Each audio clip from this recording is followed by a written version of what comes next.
Hey, March 1st, or not March 1st, April 1st, 2020, recording the kitchen line here at 2827 Northwest 75th. I'm going to run the camera up through this clean out, up to this concrete line you're looking at right there. You're going to have to bear with me with the footage. Tough to get a good look at these kind of lines due to the amount of kitchen grease buildup and stuff. So we'll get our best idea of what the line looks like. I've already ran the camera once, got it covered in grease, and was unable to see a whole hell of a lot.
Alright, so we're going back into 3-inch concrete here.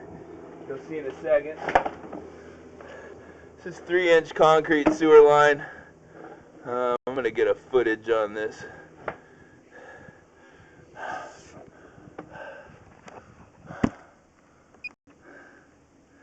Okay.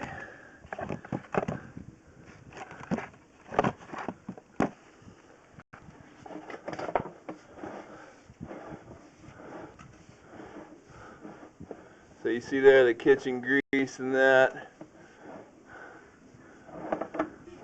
Little worm action. And that is going to be,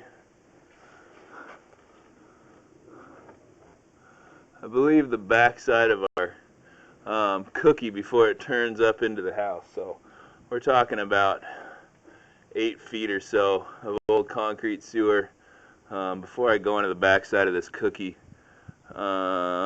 So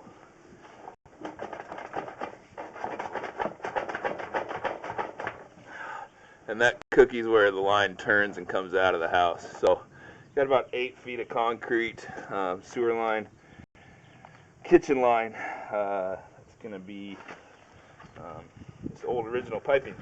I'm going to pull the camera out and the video there. We can't see anything anymore because I pushed into that sludge. So end of the video.